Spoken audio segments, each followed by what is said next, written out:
திருச்சிற்றம்பலம். மங்கையர்கள் கவனிக்க வேண்டியவை: பெண்கள் கணவன் தூங்கிய பின்பு தூங்கி கணவன் விழிப்பதற்கு முன் எழ வேண்டும். சூரிய உதயத்துக்கு முன் எழுந்து முற்றத்தில் பெருக்கி சாணம் தெளித்து கோலமிட வேண்டும்.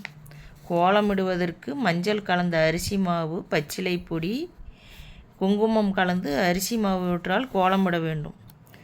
சுபகாரியங்களுக்கு ஒரு கோடும் அசுப காரியங்களுக்கு 2 கோடும் போட்டு கோலம் போட வேண்டும். பூஜை அறை, சமையலறை, சாப்பிடும் இடத்தை நாள்தோறும் கழுவுதல் வேண்டும்.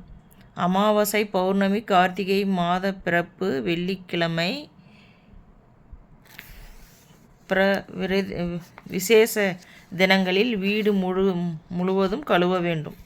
மண்பாண்டங்களை குளிக்கும் முன்பு தொடக்கூடாது. தாமிர பாத்திரங்களை புளியினாலோ வெண்கலம், பித்தளை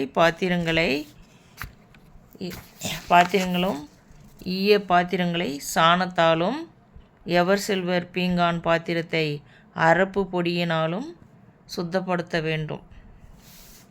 குளித்த பின்பு தான் குடிநீர் எடுக்க வேண்டும்.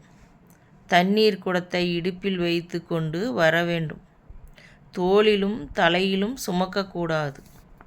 சூரியன் அஸ்தமன சமயமான மாலை நேரங்களில் கை கால் கழுவி விளக்கேற்றி வைக்க வேண்டும். உரல், அம்மி, முறம், வாசற்படி, உலக்கை இவற்றின் மீது உட்காரக்கூடாது. வீட்டு விலங்கான முதல் 3 நாட்கள் வீட்டு வேலை ஒன்றும் செய்யக்கூடாது. வீட்டு விலக்கான பின்னாடி 3 நாட்களுக்கு எந்த வேலையும் செய்யக்கூடாது. 4வது நாளில் கணவனை வணங்கிவிட்டு 5ஆம் நாளில் குளித்து விட்டு வீட்டு பணிகளை ஈடுபடலாம்.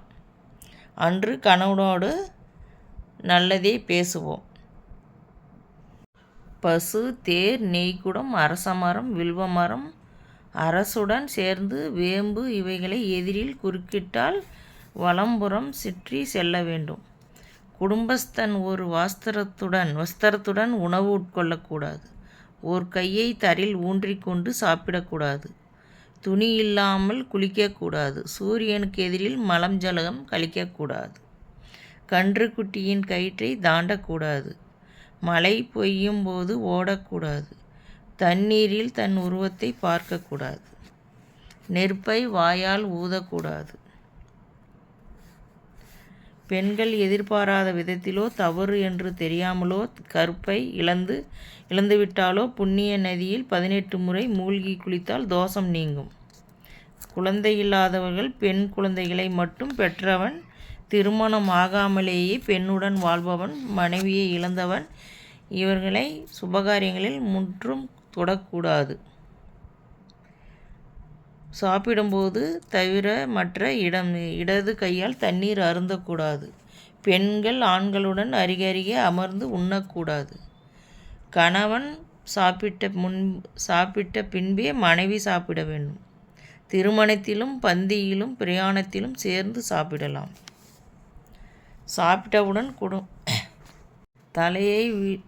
தலையையோ உடம்பையோ வலது கையினால் மட்டும் சொரியக்கூடாது.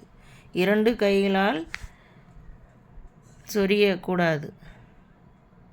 இருக்கையிலும் தலை எண்ணெய் தேய்க்கக்கூடாது. வலது உள்ளங்கையில் எண்ணெய் ஊற்றி தலையில் தேய்க்க வேண்டும்.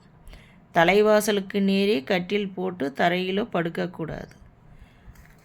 வானவில்லை பிறருக்கு காட்டக்கூடாது. மாட்டினை காலால் உதைப்பது, அடிப்பது, தீனி போடாமல் இருப்பது இவை பாவங்களாகும். தூங்கும் வரை திடீரென்று எழுப்பவும் பார்க்கவும் கூடாது. பகலில் உறங்குவது கூடாது. பால் பருகுவது கூடாது. பெற்ற தாய் சாபம் செய்நன்றி செய்தலும் பிறன் மனை கூடுதல் ஆகாது. நெல்லிக்காய், ஊறுகாய், இஞ்சி, தயிர் இவற்றை இரவில் சாப்பிடக்கூடாது. வீட்டிற்குள் நுழையும் போது வாசல் வழியாக தான் நுழைய வேண்டும். கையால் மோரை குழப்பக்கூடாது.